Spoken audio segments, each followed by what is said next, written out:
Join ForumIAS Academy, trusted by hundreds of toppers, including IAS Rank 1 Anudeep Durishetty, Shruti Sharma, and Ishita Kishore.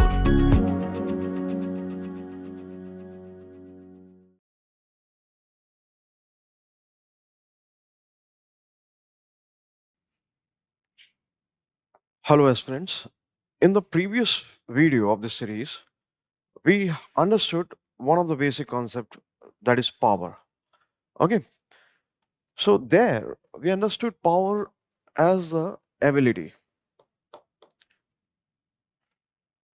Now we also saw that how that concept of power is one of the central concept in the study of politics.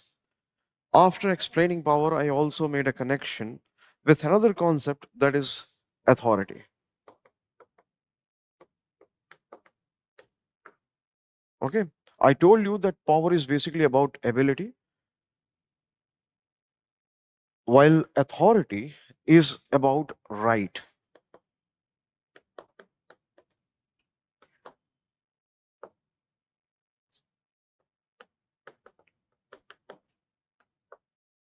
So in this video, we are going to understand a little bit more about authority, and we will also be connecting with another concept, that is legitimacy. Okay. So in contrast to the idea that we studied about, that is power, in the previous video, authority is seen in terms of right rather than ability. Okay. So what authority actually means is a kind of, you can say, an acknowledged right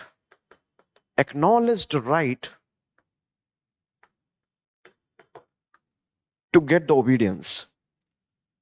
Acknowledged right to get the obedience without relying much on coercion or manipulation or force. Okay, so when one is having authority, one has the acknowledged right to command obedience, to get obedience without resorting to manipulation or force or coercion. Okay, now what provides authority that kind of power?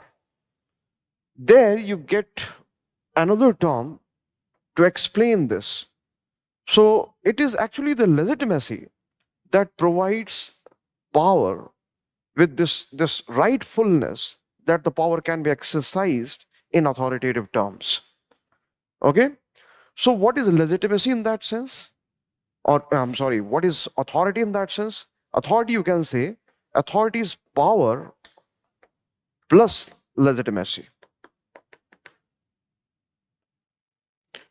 So when power, the same concept that we understood in the previous video, when that is exerted or complied with, because it is understood to be legitimate, then we can say that authority is being exercised. Okay. So when power is complied with or exerted with rightfulness, with this understanding that it is correct, it is right, then we say that authority is in action. Okay. It is legitimacy again that you can say that that converts this naked power into authority. Okay.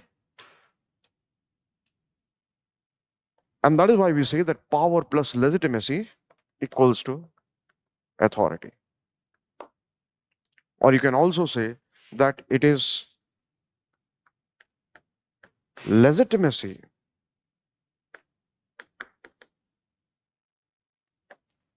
that makes power, turns powers into authority.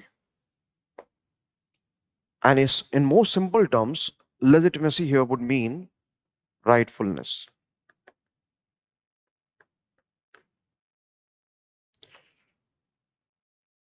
Okay. So power और authority में connection आपको यहाँ पास बहुत आसानी से समझ में आना चाहिए. हम बेसिक्स जानने के लिए ये सीरीज कर रहे हैं ताकि आप फाउंडेशन के लिए तैयार हो सकें. Okay, so the purpose is to understand most basic things so that we are ready for a foundation course, although all that is studied with all the details of the scholars. Okay, so here you understood that it is basically the idea of legitimacy that makes power the authority. Okay, and there you can just take the same example. For example, the police personnel, in the last video, we took that example where we saw that being part of a state, police personnel, it is very much legitimate on part of police personnel that they can house arrest you. Okay, they can do various things by adopting the legal procedure that they have, and then they will be exercising authority. While dacoits also have the same power, but because of the lack of legitimacy, we can't say that dacoits have the authority to do so. Okay, so power becomes authority through legitimacy. That is what we are trying to understand. Now, if that is so, then don't you think that legitimacy becomes very important? Legitimacy turns out to be the most important thing here because it is converting power into authority. So one may ask that what is the basis of legitimacy? What is the basis of legitimacy then? There are many bases of legitimacy, but all those bases are actually contested. That would mean that the scholars differ in their final verdict with regard to the question as to what constitutes the basis of legitimacy. But one thing where various scholars agree is actually the consent. Consent. Although still it remains a contested basis again. So consent and not forced consent. Consent should not be actually forced. It is one thing whereby various scholars agree that it is one of the strongest bases of legitimacy.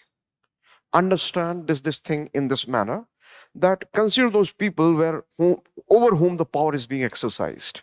Okay? So if those people over whom power is being exerted, if they provide their consent, then their consent affirms the belief in the legality of the exercise of that power. And that system based on consent is understood to be legitimate. Okay? So consent is one of the strongest basis, you can say, that you have for legitimacy. Okay? Now there are many other bases, but that is something that you study when you study legitimacy in itself in good detail. Okay, so you understood that what is the relation between power and authority? It is through rightfulness or legitimacy that power becomes authority. Okay, and what is the basis of legitimacy? I would say consent is one very strong basis of legitimacy. Okay, so if power is being exerted over you and you are providing your consent, you're making yourself the subject of that power by your consent, then that would mean that that exercise of power is legitimate, and in that case it is the exercise of authority. Okay, now this is about the most basic thing about power, legitimacy and authority. But again, recall our first video of this series, you saw that the concepts in political science also follow a categorization. That categorization you saw in that video was like this: normative and descriptive. Okay. Now, authority is also such a concept, an idea, which can be seen both in normative as well as descriptive sense. So, what authority mean in normative sense? You recall normative concepts were actually the concepts which were based on ideals, principles, and all. So, authority as a normative concept is actually connoting something like a moral claim. Okay, moral claim.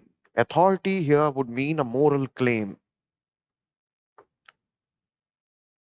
Moral claim to command obedience. And in its normative form, authority, or the question of authority, would be more concerned with respect to whether authority should be obeyed. Okay? Rather than the question whether it is being obeyed or not.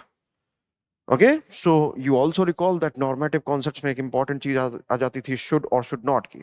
तो यहाँ भी authority as a normative concept would be dealing with this aspect that authority should be obeyed. Whether that is being obeyed or not, that is another question, immaterial to consider here. Okay, so authority should be obeyed is a moral claim. Now the basis of this moral claim can be many. So for example, one may consider the divine right to be the basis of this moral claim that authority should be obeyed. In modern times, you find that people find favorable result of any political process or any administrative process, for example, political administrative process like election. If one wins election, then makes a strong moral claim that now the authority should be obeyed. Okay. Now, whether that is being obeyed or not, normative idea के sense में authority का उससे कोई लेना देना नहीं है. Okay, so authority as a normative concept, as a normative idea, would be more concerned with this moral claim, whether it moral claim that authority should be obeyed. Okay, regardless of the question whether that is being obeyed or not. What about descriptive? So authority as a descriptive idea is different from the normative one, in the sense that here it actually connotes a fact that authority is obeyed rather than should be obeyed. The fact is that authority is obeyed. Okay.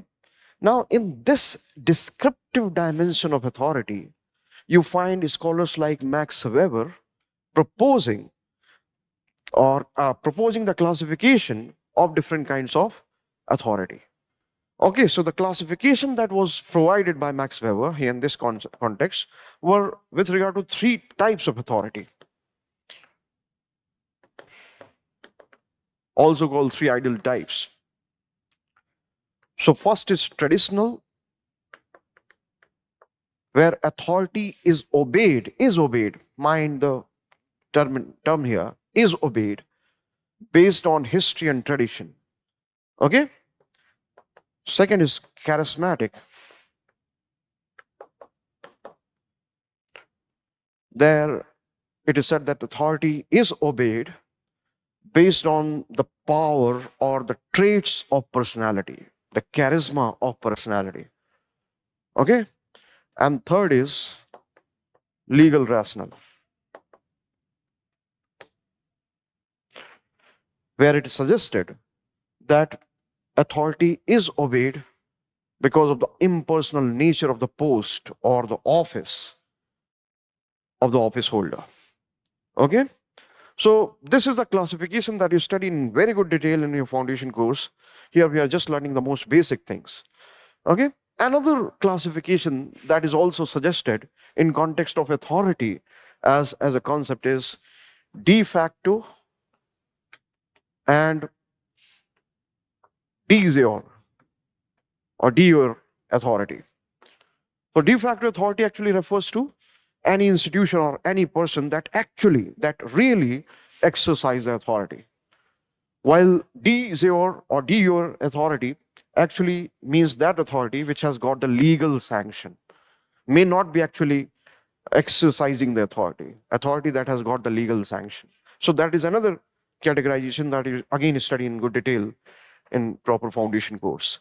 Okay, so I hope you understood what is the basis of authority. Here we understood that is legitimacy. What is the basis of legitimacy? There you saw that one strong basis of legitimacy is consent, although that should not be forced consent, and how that is connected with power. Okay, in the next videos we are going to understand the basis of ideologies and how the classification of ideology exists in our political science discipline. Okay, so that is also going to be quite interesting. This is all. Thank you.